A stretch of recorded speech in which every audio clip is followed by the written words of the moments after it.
So we move from Kolkata to Nagpur for the second test match, and India will go there a little more energized than Sri Lanka because of what happened in those last hour and a half. With Sri Lanka losing 7 wickets, hanging on by the skin of their teeth, going to Nagpur thinking, oh my God, we've got batting problems as well. But if you look through the numbers a little bit, India have a few issues too. Because if you look at that test match session by session, Sri Lanka actually won more sessions than India did. But India came back strongly and sort of dented Sri Lankan confidence a little bit.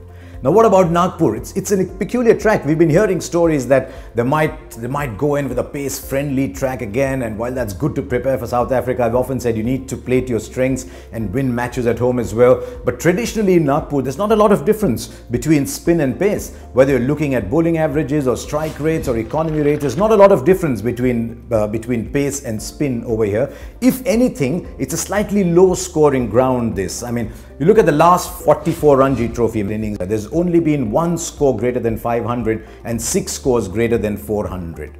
You might say that Vidarbha is not the strongest batting side in India. They play a lot of their matches there at Nagpur, and that could be a reason. But average runs per wicket is under 30. So that tells me it's not a very easy scoring ground, this. So that's something to keep in mind while you look at the test match in Nagpur. But while Sri Lanka have problems, and I think it's a very porous top order, and they definitely need much more support with their fast bowling. I mean, Suranga Lakmal, I don't know how he's going to pull up in the little time available between test matches, but he had very little support at the Eden Gardens. India might have been in greater strife if he had more support. So they need to find someone there, and they need someone far more solid in their batting as well. But what about India? No Bhuvneshwar Kumar. Bhuvneshwar was winning you the match that evening. So whoever comes in, maybe Ishant Sharma comes in his place, has got to replicate that performance. And also no Shikhar Dhawan. The Sri Lankans will be overjoyed that there is no Shikhar Dhawan, because he just changes gears like that, like he did in the second innings in Kolkata, and suddenly the match was going away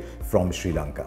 And there's 2 other issues I think we need to look at very closely. There's Murali Vijay and there's Ajinkya Rahane. Vijay comes in for Shikhar Dhawan, but both these batsmen are going to be critical when India play overseas because they've got very good overseas record. But what have they done in India in recent times? That's what worries me.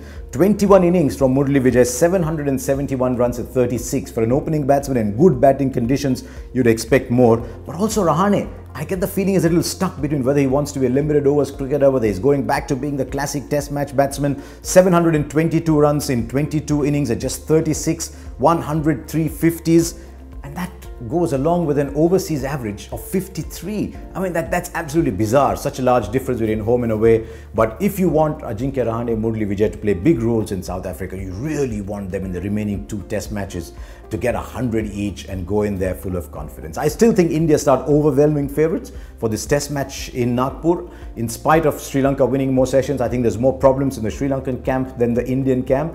But you never start a test series or a test match thinking, you know what, I'm going to win, because cricket always bites you if you think that way. So I think India favourites, but we'll wait and see how they go on the surface.